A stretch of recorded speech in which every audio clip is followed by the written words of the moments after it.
Hello and welcome to Real Estate with the Carters. I'm Annalyn Carter, And I'm Christopher Carter. and together we are the Carters. Carters. Hey guys, this is episode number 6. Can Definitely. you believe we're filming episode number 6? Definitely. 6 weeks, right? Yes. Definitely. All Yeah, right. so we before we get started with today's video, we would like to say thank you for your support. Thank you for Definitely. your feedback. We have gotten so much great calls Right. and just like input from you guys, and we truly appreciate you guys, and hmm we want to say thank you again. Definitely. Definitely. Please remember to like, subscribe, and click the notification bell. You'll get notification when we upload a new video. All right, so today's episode we are going to be talking about buying your first investment property. Oh, wow. You ready Yeah. to buy your first investment? I'm getting there. You're getting there. Yes, All right. I'm getting So there. you've bought your first home, your primary Right. residence, and now it's time to jump into the investing. Yes. Definitely. All right. Passive income, I'm ready. generation wealth. I'm ready. You ready? All right. Yes. So so on today's episode, what we're gonna be doing is kind of walk you through the steps that you need to consider when you're buying your first investment property. All right. Without further ado, let's jump right in. All right. So we're going to discuss some benefits of having an investment property, right? So one of the first benefit that we want to discuss is creating cash flow, Definitely. right? Right. Generate supplemental income. So if you have a 9 to 5 job, this is a way for you to generate more income or Right. additional income to what you already have, Correct. right? In fact, in some cases, you may, if you have, amassed multiple investment properties, at some point you may even consider replacing. So instead of Quitting going that to 9 to 5 job. right, instead of waking up every day, going to a 9 to 5 job, you're now managing your portfolio of investment properties, and think that's the dream, right? That's a dream for everyone, right? Another thing that it's going to do, right, is diversify your investment portfolio. So outside of the other asset classes, as in stocks and Stocks and bonds, bonds, real right? estate is a really good way to Diversify your diversify, portfolio, right? And it's right? also more, it's less volatile than the stock market. So, Definitely. right? In fact, over the last 4 or 5 years, it has outperformed all other asset class. If you had owned real estate in the last three, especially in the last 3 years, you have seen a major increase in your equities over the last 3 years. Okay. Another benefit is to create wealth through equity buildup. Right. And for equity, you have equity in two ways. One, initially, so for instance, if a property is worth 300,000 and you for some reason was able to buy it for 200,000, instantly there's 100,000 equity Oh, that you could cha-ching. take out, right? And then over time, once you own that property, you paying your mortgage, the value of the property is going to increase over time, and that also creates some equity. So it's definitely a good way of building wealth. Okay, great. And then the final benefit, well, one of the next benefit that it does is give you tax write-off, Correct. right? We're Yeah. not going to go into depth about No, tax we're not write-off because tax we're not tax. We're tax experts we're and not. accountants. No, but there are definitely some write-offs that you'll get when by owning investment property. Some of those write-off can be used to offset some of your income on like your W-2 income and stuff like that. So you want to definitely consult your accountant, your tax person, just to see what benefits are available by owning an investment property. All All right. right. All right. Now, so we're gonna jump in. How do you make money owning an investment property? From So the income or the net rent. So once you pay off your expenses and the rent that you collect over the monthly period, so the net rent will right, be the income that you collect on this investment property. and then the second way of making money from investment properties is equity. So if you bought like a property for say 200,000 over a 5-10 year period, the property is worth 350, 400,000. You could take some of that equity out and use it to either buy additional properties, or you can either use it to pay off some bills like credit card bills for travel, for medical expenses. But whatever you're able to use it for, you can take out that equity and use it for whatever you want to. Okay, great. All right. All right. So let's go over a couple of stuff that we need to consider when you're buying your first investment properties. You want to start? Yeah, one of the first thing that you should definitely consider is what you can afford. Definitely. Right? Definitely. What All you right. can afford. Are you going to be buying this by yourself, or are you going to use another person, or are you going to come together collectively as a group and Correct. purchase your first rental or investment property? Right. Right? Down payment available. Your down payment available is going to also affect what you can afford. Right. Depending on the loan type that you're going to be using, if you're going to be using like an FHA multiple unit, like a 2 to 4, or a DSCR or profit and loss, they all require different down payments, right? Okay. And therefore, that the cash that you have in hand is going to be going to help you to understand what you can afford. Okay. Definitely. Another thing to consider is your credit score, Oh, definitely, right? Your definitely. credit score determines the loan to income value. Right. Well, what the credit score does, one, your interest rate. So whatever True. whatever you're using, whatever loan type you're using, they're gonna want to know your credit score. If your credit score is good, you're gonna definitely get a better credit interest rate than if your credit score is bad. So that's one way. Two, the second way that the credit score can affect this transaction is the credit score may determine what loan type you're able to use. For Okay. instance, if you'd say doing like a DSCR loan, there are some lenders that they require 620 and above. Okay. As opposed to if you go in conventional or FHA, those may require different credit score. Okay. So you definitely want to understand where your credit score is, right? And make sure that your credit score is in the best possible place that it can be. Over 680, I always tell clients, anything 680 and above is, you're in a definitely good place. All right.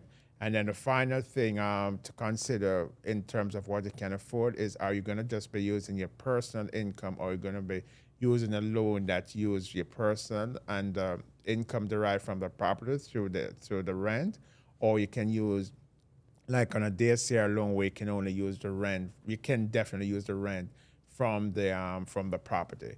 I'm going to go a little deeper into what a DSCR loan is because it's a great investment property loan. But let's just continue. All right.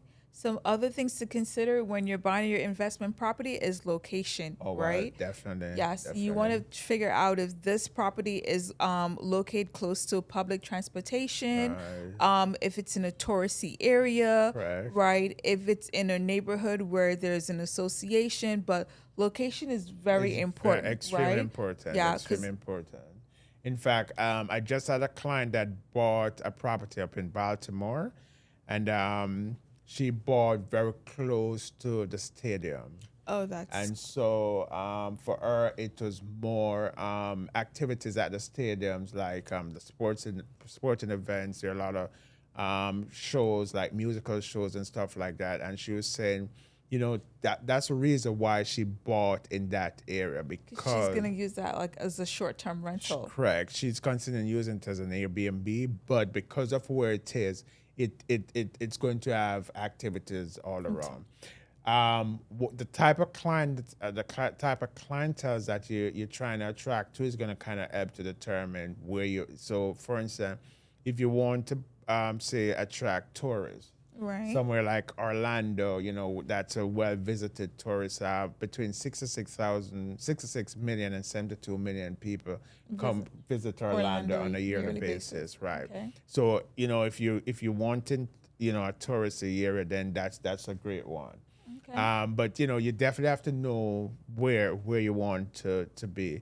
Another thing Ann mentioned previously is there HOA in that association? There's an association where you're trying to buy.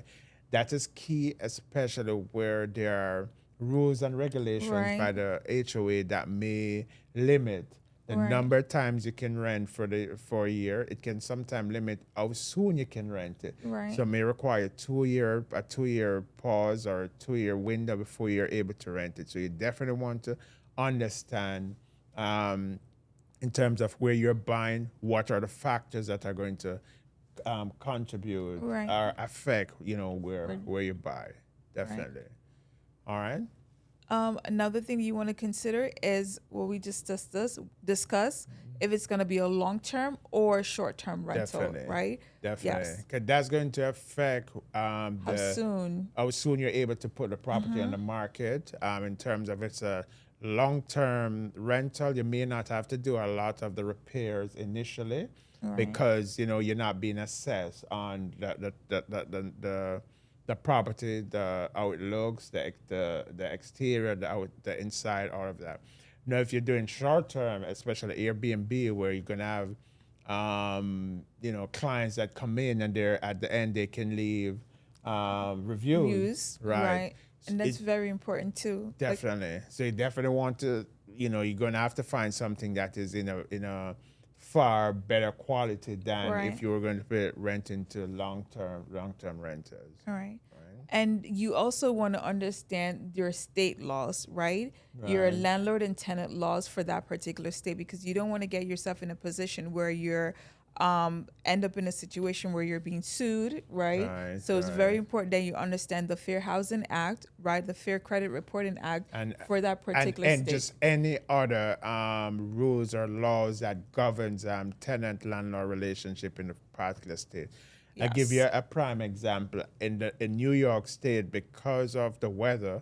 In the winter time, judges may not be quick to give you eviction, Right. right?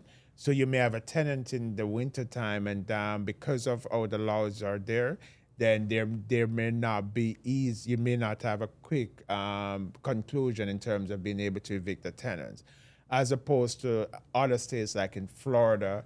The rules are a lot more on the landlord side and not on the tenant Favored. side. They're more Right. favorable to the landlord. And, those are some of the things that you definitely want to consider when you're choosing, where you're going to be buying this property. Okay.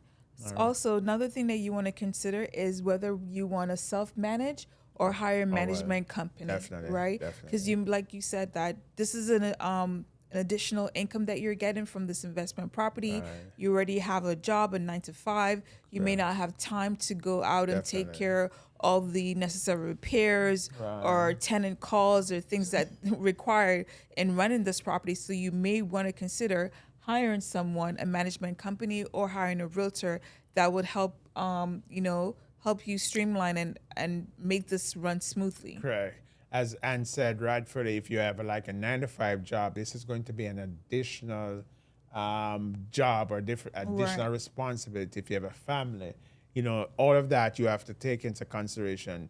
If the property is in a different state, Right. you're not going to be able to just get up every 2 minutes and go check some issues with water, with the light, with whatever the issue Whatever is. issues that come up or Right. repairs that And comes things up. are gonna come up. Definitely. Even if you buy something that you put, you did a renovation and you put all brand new appliances or brand new stuff in, things are gonna come up, right? So you wanna understand, do I need to be close to this property? Do I hire a property management company who takes care of all of that, so that that additional stress is just not on you? You're able to then to go, focus on your 9 to 5, focus on getting more investment property. So managing the property, self-managing, as opposed to having like a property management company is something that you definitely want to consider before you buy your first investment property. Obviously, these are going to come with some costs, right? Yes, they do. Especially if you're going to hire a management company. So you definitely want to do your research. Call a couple of real estate companies and see definitely what their prices are.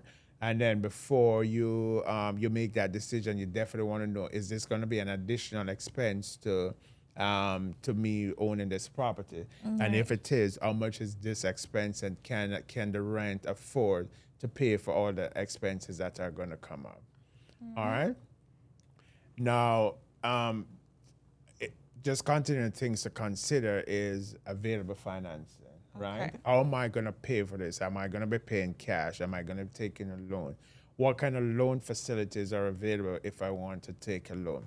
So now, the best for me, one of the best, I think so too. I think it's best one of the option if you don't already own a primary resident, is using an FHA loan. Now, most people are, oh, can I use an FHA loan? Now, FHA allows you to buy 1 to 4 units. Now, if you buy a duplex, for instance, which is a 2 unit property, you can live in one side, right, for a then year, and then rent out the other side. Now, one of the good thing about that is that 75% of the income or the rent from the investment, the side that you're renting, can be used to qualify you in purchasing this property.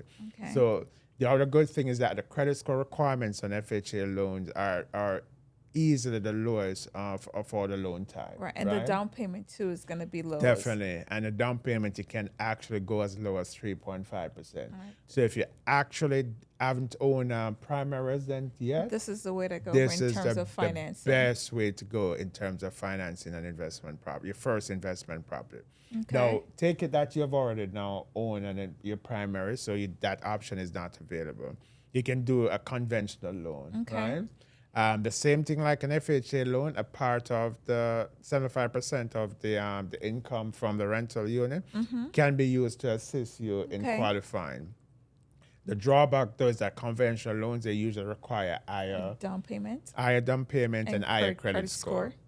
So you definitely want to look at your options in terms of, can I go FHA or can I go conventional? Now, if any of those doesn't appeal to you, then there's really some other exciting options. And those are what the On non-QM. the non-QM side, definitely. So there's what is called a DSCR loan, debt service coverage ratio.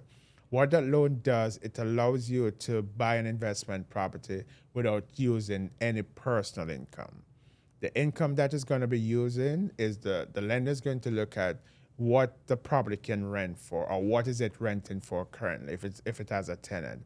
And if that amount covers the mortgage, then there's no requirement to show personal So income. say that again. So you're saying that I can purchase an investment property, right? Right. If I don't have any income, the Personal income, no personal income. the income the rent that's generating from this property, I can use that as the income, as Definitely. my income. Right. That's Definitely. awesome. That's awesome.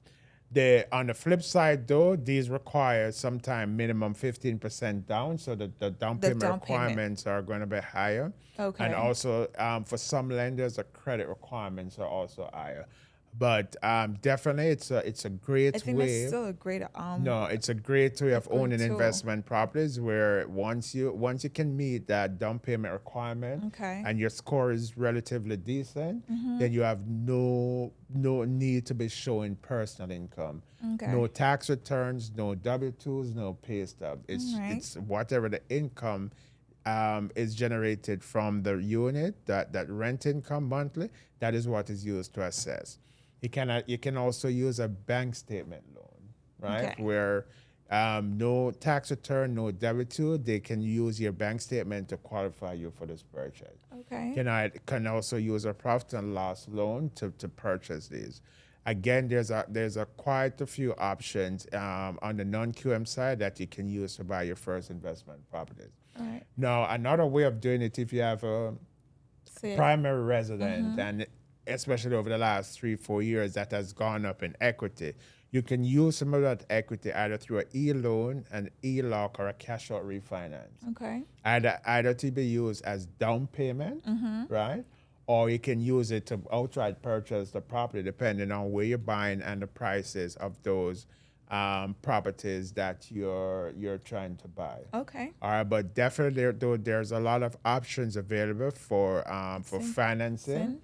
You want to definitely get to a lender like me who knows what they're doing, and give you so that you can get your options in terms of being able to finance that investment property. All right. All right, continue with things to consider is analyzing Analyzing the the- deal. Now, one of the mistakes that most people make when buying an investment property, they fall in love with the property as Okay. if they're living there. You're not going to be living there, or if it's investment, you should not be living there, right? And so what you want to fall in love with is the numbers. Numbers, True. numbers, numbers, right? True. Does this make sense? Because and while the numbers alone should not be the only factor considered, it should be the main. At least 60 to 70% of the factors should be used to assess. Now, some of the equations or some of the formulas that we use in assessing investment properties is like cash and cash return, cap rate, gross rent multiplier, the 1% rule, net income after financing. Now, I'm going to go deeper, take a deeper dive in segment next two of segment this two? Okay. episode, just to kind of go a little bit deeper into those equations. But definitely, you want to at least understand how to assess, how to Okay. analyze a deal before you go out and purchase your first investment property. All All right. right. Now, if you're thinking of self-managing your investment property, here are some tips that you definitely want to consider before. All right. So the first tip is to use a vigorous vetting system to make sure that you're choosing only the best tenants, right? So this will be like you're gonna check their background, you're gonna check their Credit, credit score, definitely, you're gonna get right? prior rental history, you Yeah. contact their landlord, making sure that they have an income. So you want to make sure that you go through these steps because these factors that I just mentioned are very important to make sure that you have the right tenant in place. Definitely. That you have, yes. Resist the urge to spend the income. So that rent that you collect from the tenants, you don't want to just spend it right away. You want to Right. start saving it. Put down like for me, I would want you to save at least the first 6 months to a year of rental income. Okay. Obviously, if you have like a mortgage and stuff that you have to pay, obviously you have to pay from that. But you wanna have a saving that is specific to the property. Things are going to break. The AC, the Plumbing, water, the water heater, the something. dishwasher. The Yeah. dishwasher, something. Even if they're brand new, over time stuff are gonna go awry. So you definitely want to make sure that you have a way of financing because the tenant is not going to say, okay, she just bought it. No, the water heater is down. I need to bathe with hot water. You better get it fixed, right? Right.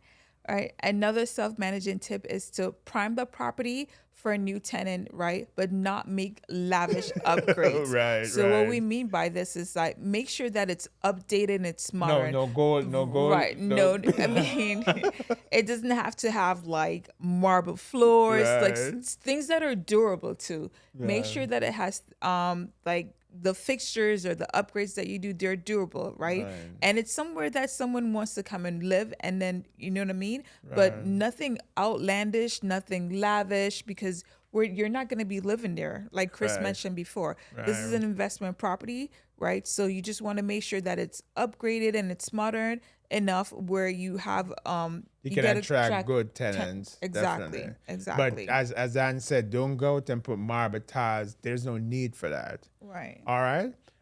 Track all your income and expenses. Very important. You especially for your tax write-offs. You Right. definitely want to make sure that you have stuff in place. You have all your documents in place so that you can pass them over to your accountant when it's time to do your taxes.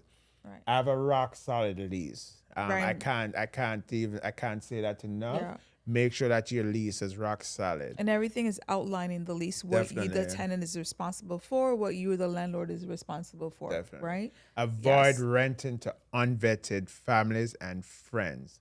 Again, when it's time to evict them, it's gonna cost you a lot.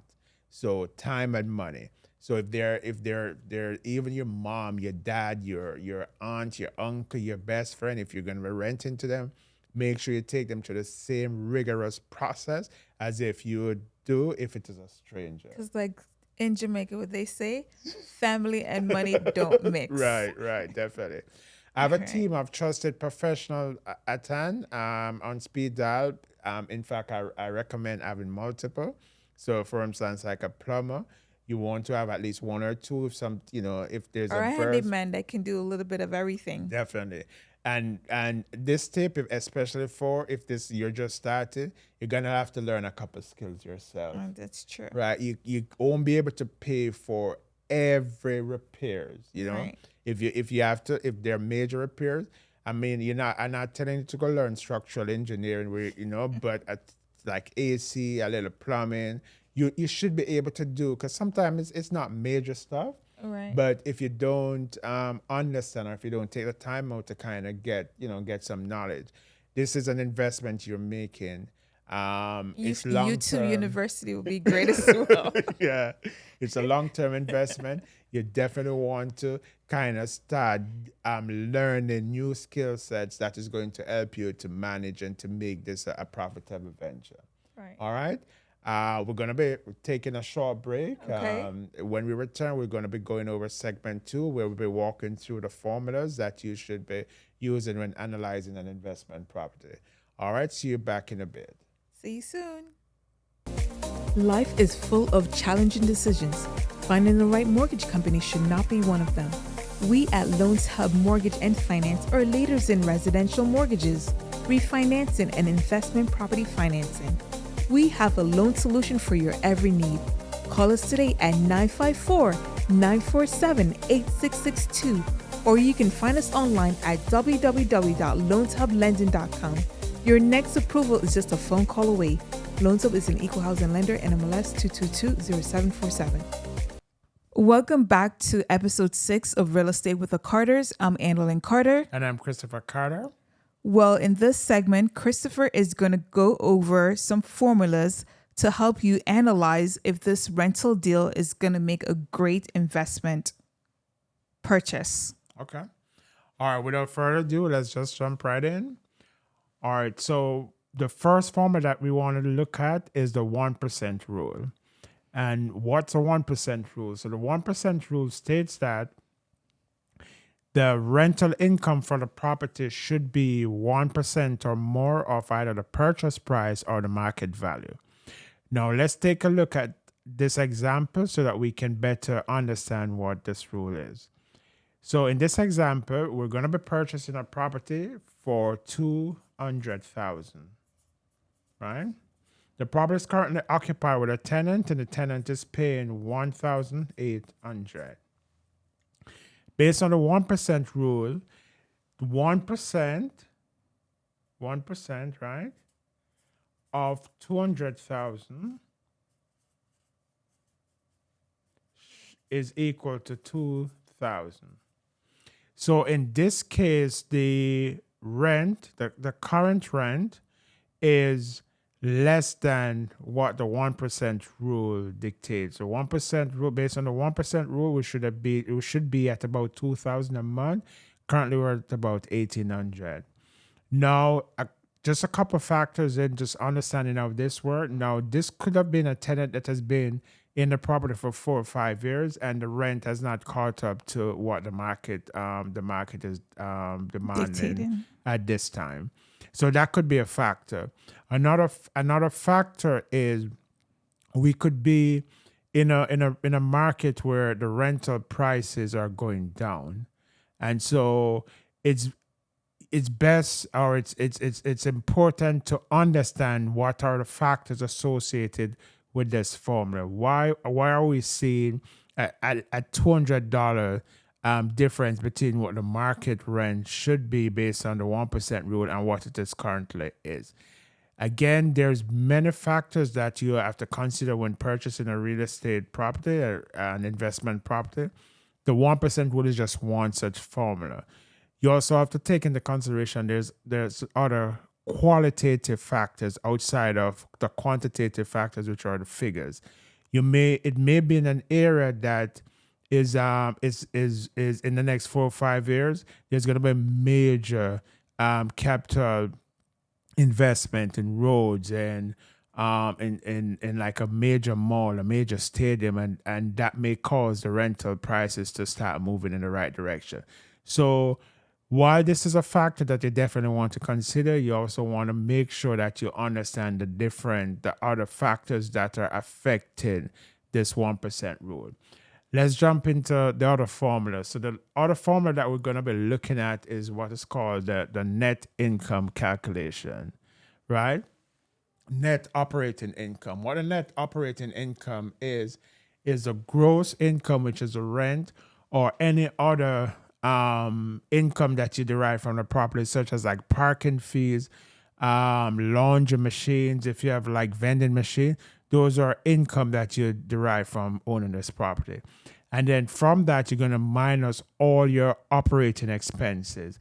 Operating expenses can be like property management fee, utility bills, like for common areas, insurance. But two things to note: taxes and your mortgage payment are not factored in calculating this Net formula. income. All right, so no mortgage payment or the taxes are not. We're not going to be using those figures. All right, let's look at an example. So we're going to be using the same property that we've just recently purchased. Are we looking to purchase? The property is 200,000, right? So it's 200,000 is the purchase price, or right? And the operating. What are some of the operating expenses? Now we know that the rent is 1,800 a month. So this times 12 is 21,600. So for the year, we know that the gross rental income or the gross income from this property is 21,600. Now, what are the operating expenses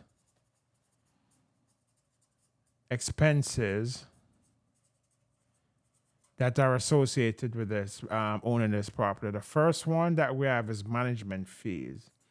Management fees, and that management fee is 2,160 for the year. The second operating expense that we have is insurance. And CE, right? And for insurance, it is 1,800 for the year. We have no other operating expenses. We have no other operating income. So just by quick maths, so we're going to be minusing from 221,600, which is the operating income. We're going to be minusing the operating expenses. Or here, the operating expense is 3,960. 3,960. So when we minus from this, our total is 17,640. All right.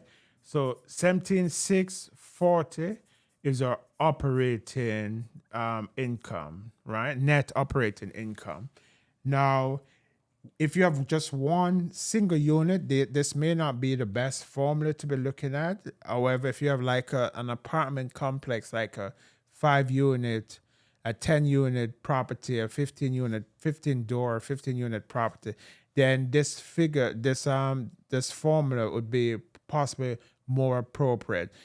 What it does, though, it shows that the income that you're getting from operation, which is a rent and any other income, it covers it totally covers what your expenses are. If your expenses are too close to your income, and worse in case where you have like a mortgage, because in this case we do have a mortgage. The formula did not include a mortgage.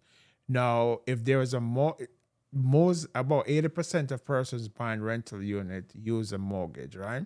So we're gonna have to look at another equation that factors in that mortgage payment. But for now, like I said, this formula it looks at the what it takes to operate this investment property, and based on this formula, we see that we're doing pretty good. We have positive cash flow at the end of the year because it costs us. We're making about 21,600 a month on the rental side, but on the expenses side, it's only 3,900, little over 3,900. So we're walking away at the end of the year with about 17,640. All right, let's jump on another formula. So another formula that we want to take a look at is what is called a cap rate. Now, let me just give you a brief description of what the cap rate is.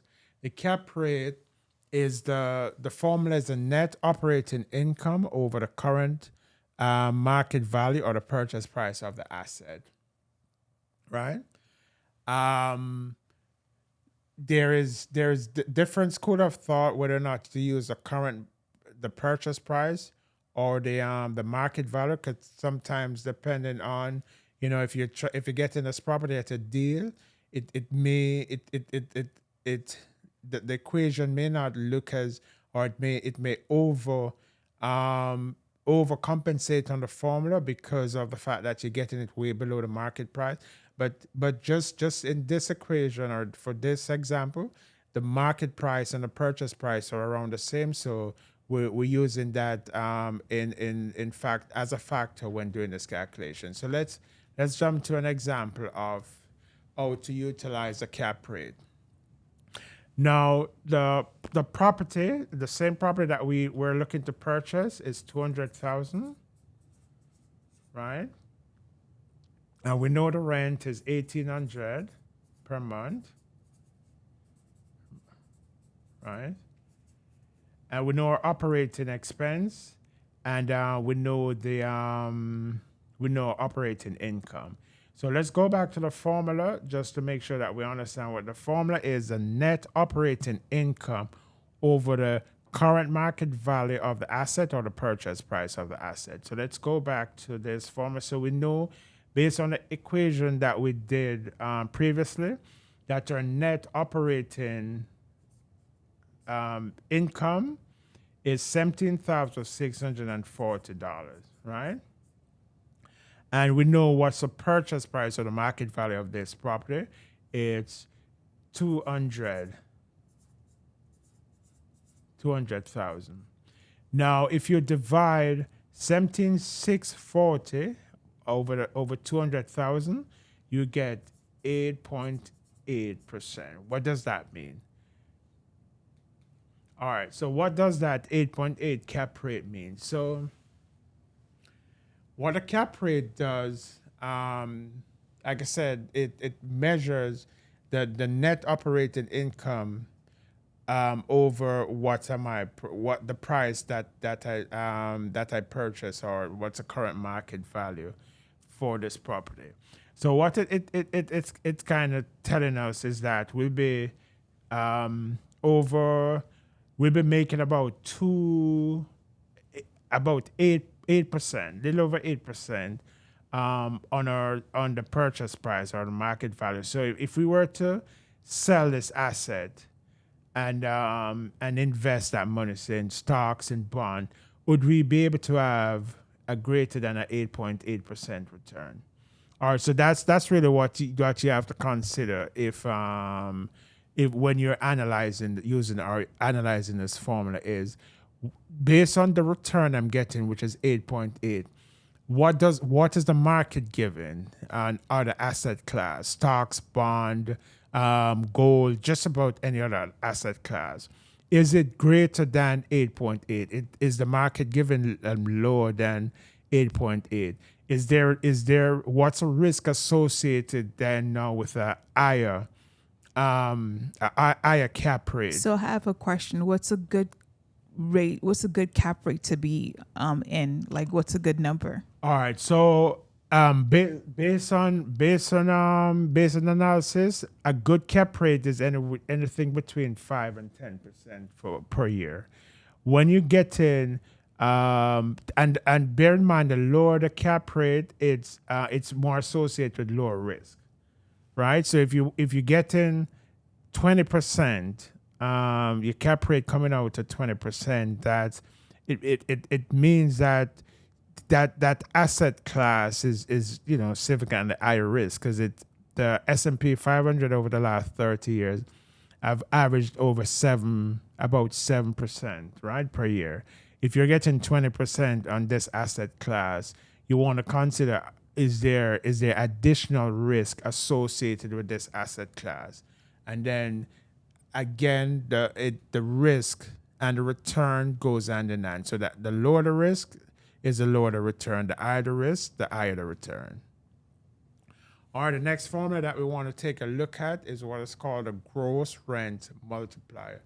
So let me give you a quick definition of what the gross rent multiplier is. So what it does, it gives you, it's a metric that is used to analyze how quickly, right, you recoup your investment. All right. So and it's better suited when you're analyzing multiple properties. So let's kind of walk through how this formula is used. So we have two properties, right? In property A,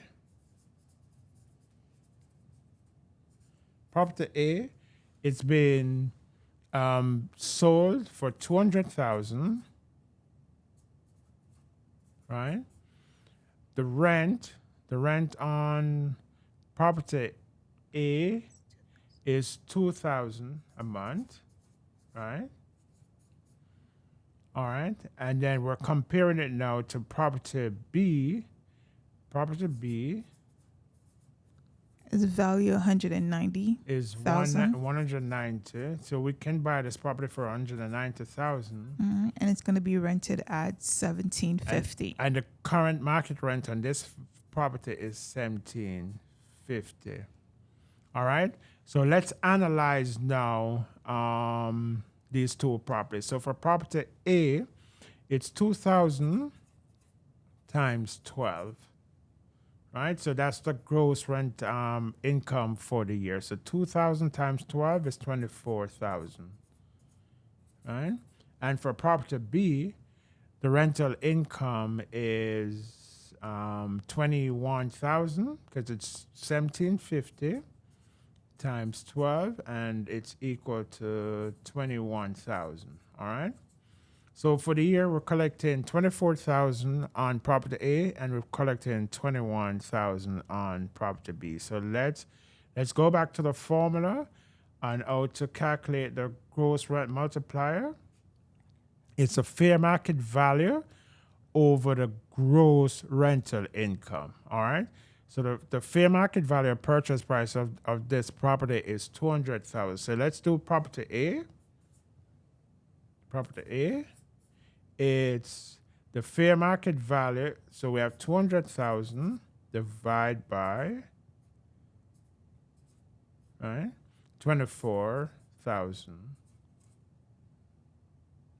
Right? So this is property A. So it's 200,000 divided by 24,000. So it's 8.3. And for property B,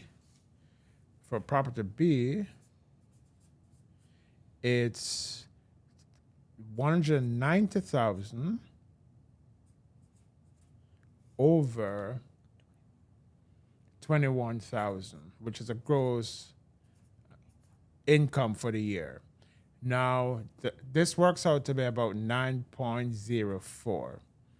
So if we're analyzing these two properties, what this is showing is that for property A, it's going to take about 8.3 years for us to recover our investment, right? And again, this is looking at the formula with no taxes, and it's not looking at a mortgage. It's just if you were going to buy this property straight cash.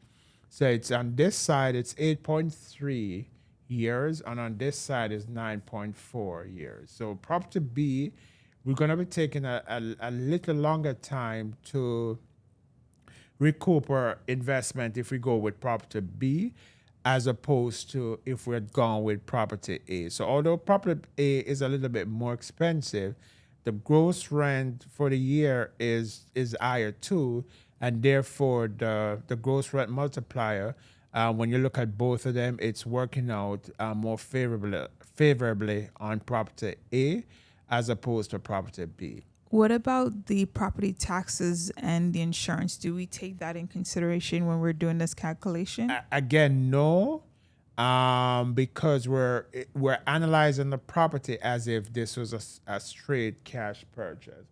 And the reason why we can't use and what the reason why we don't use, like, for instance, the mortgage payments are case by case, right? I may have a 700 credit score when I negotiated a better term on my mortgage as opposed to another person that is the same deal, but because their credit is 600, then it's a different situation with the mortgage, right? So we definitely don't want to use those mortgage payments yet. We're going to be jumping into another formula to analyze with the use of the mortgage payment. All right, so let's jump into quickly into that formula. All right, so that's the cash on cash return. All right, so it's a cash on cash, right? Cash on cash return. And what a cash on cash looks at, it looks at the what kind of returns are we getting to the initial or the cash outlay in this investment. Let's jump to an example. So in this example, the same property can be purchased for 200,000, right? We have to put 20% down, right? 20% of 200,000, which is 40,000, right? And our closing cost was 15. Closing was 15,000, right? So our cash that we needed to invest in this property was or is 55,000, right? Following? Okay. So let's go.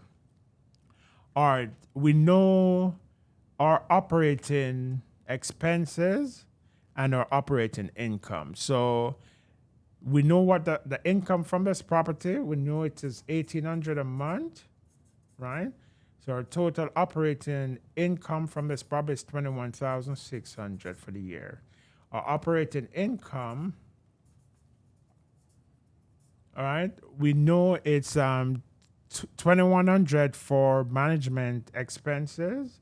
So it's management expenses $2,160, right? 10% for the year. And our insurance, right? Our insurance is $1,800, right? And now we have a mortgage. A mortgage is $1,440 times 12, right? So let's look at the total. So our total operating expense for the year is $21,240, and all we came by that is the rent, the management expenses of $21,600, plus the insurance of $1,800 for the year, plus the mortgage payments of $1,440 monthly times 12. So our total is $21,240. Now the formula for calculating your cash and cash.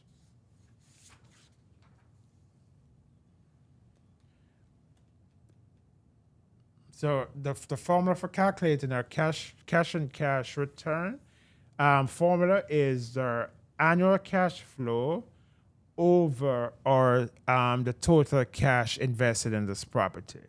So we know that our annual cash flow based on our formula it works out to be $21,600 minus $21,240, right? So it's $21,600 minus $21,240, right? And all of this is over 55,000. What's the 55,000 again? It's the 20% down payment along with the 15,000 in closing costs. So our cash and cash, based on this calculation, is 6.5%. Now let's analyze what what does this mean? So this means, so we're gonna have to compare this to what are the asset class again. So when we did the cap rate, and the major difference between analyzing the cap rate and the cash and cash is our mortgage payment, right? Because our cap rate does not include mortgage and it does not include taxes. Our cash and cash return formula does not include taxes, but it includes the mortgage. So once we have those figures together, and we crunch the numbers, we're seeing that our cash and cash on this investment is 6.5%. And on the 6.5%, we're saying that on the money, that 55,000 that you initially invested, if you were to have invested it in something else, would you be able to get 6.5% return for the year, right? Okay. And that's what you have to analyze. And so that initial 55,000 that you have to invest in this property, could you invest it in stocks, in crypto, in some other asset class, and would you be getting 6.5%? If you could get above 6.5%, then maybe buying this investment property would not be a good deal. However, if you could get at or below, if the other asset class are performing at or even below 6.5%, then maybe this could be a better investment. Again, over the last 5 years, especially the last three, real estate as an asset class has performed in terms of appreciation far greater than most if not all of the other asset class. So you definitely want to analyze or use this formula in conjunction with other qualitative factors in analyzing whether or not you're making a good investment in this property. All right, we're going to be taking a short break, and when we come back from the break, we're going to be wrapping up today's episode. I know it's been a lot of formulas. Most people may have lost us with the formulas. You can definitely call us if you have any questions or any other formula, and we definitely would be willing to go over with you. Again, let's go for a quick break, and we'll wrap up in a minute. Life is full of challenging decisions. Finding the right mortgage company should not be one of them. We at Loans Hub Mortgage and Finance are leaders in residential mortgages, refinancing, and investment property financing. We have a loan solution for your every need. Call us today at 954-947-8662, or you can find us online at www.loanshublending.com. Your next approval is just a phone call away. Loans Hub is an equal housing lender, NMLS 2220747. Okay, welcome back to episode 6 of Real Estate with the Carters. I'm Annalyn Carter. And I'm Christopher Carter. All right, so we're going to be just wrapping up our today's episode. Been a very long episode. Yes. A lot of calculations. Yes. you lost us. You did a couple formulas on the board to, Right. All right, so let's just run through a couple of what we discussed. So some of the key metrics that you want to kind of get to understand when buying your first investment property, or just buying investment properties in general, is how to calculate your net operating income, how to calculate the cap rate, the cash and cash return, and also how to calculate the 1%. The 1% rule, and the net rent multiplier. All right. Again, these are some of the quantitative factors. Okay. But you can't just take those factors by themselves. You have to kind of look at the bigger picture, right? How does this buying this investment property? How does this fit in my plan to accumulate assets? Okay. Right. So while the ratios are good, they're not the end of all. All right. So Again, do your research. All right. Can't emphasize that enough. You're looking into buying, say, in Florida. If you live in Florida, you may not even live in the city that you're looking to buy. Go visit, talk to current landlords in the area, talk to tenants, talk to real Or estate other agents, investors. investors. Do your research. It's I can't overemphasize in doing your research. Ask questions, join Facebook groups, investor groups, get to know contractors in the area, get to know again people who've lived in the area for Yes. extended period and could give you ideas about what's going on in the areas. Go there, visit, walk through, exactly. spend a night, spend a week, spend a couple days there. Whatever it takes for you to be able to get enough information. The more information you have in these properties, these areas, is the better you're going to be in terms of making decision. All right. Right. So again, don't don't stay away from the areas. Go there, visit, talk to the locals, talk to Do your investors, research. do your research, right? Don't copy what someone else is doing. What worked for John May not work me. for you. What work Okay. in California may not work in Florida. Sure. What work in Florida may not work in Arizona, and on we could go. Again, have your own approach, have your own analysis. These are the factors that I'm going to be using. These are the ratios. These are the qualitative approaches or the qualitative considerations that I'm going to be using to make my decision. For instance, I have a client of mine that one of the factors she used is wherever there's a new Publix being built, that's the area she wants to look into, Okay. right?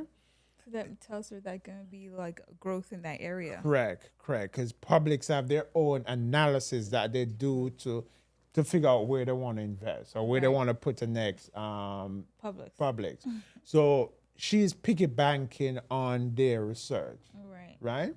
Again, that's not a great or a not great approach. You have to determine whether or not that approach works for you. Okay. Do your own analysis, have your own approach. Don't be a copycat.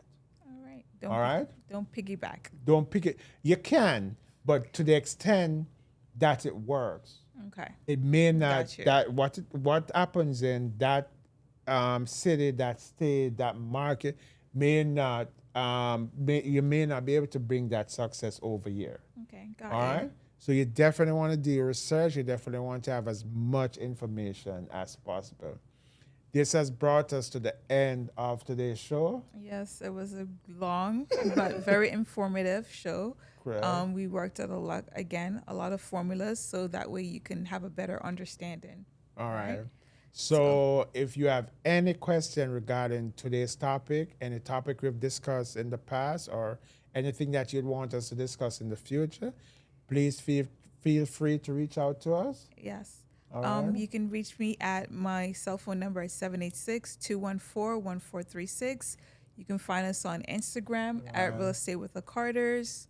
Facebook Right. and And Chris, your telephone my number? telephone number is 786-985-1383. All right.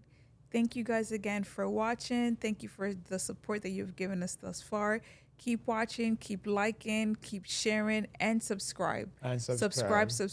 If you And love if- the content that we're giving you, please Yeah. subscribe. Right? And if you have any questions, any comment, feel free to do so. We're tuning out for today. Yes, I said. All right. Enjoy the rest of your day. rest of the week, and look Yes. forward to bringing you another episode next week. All right. Bye for now. Bye for now.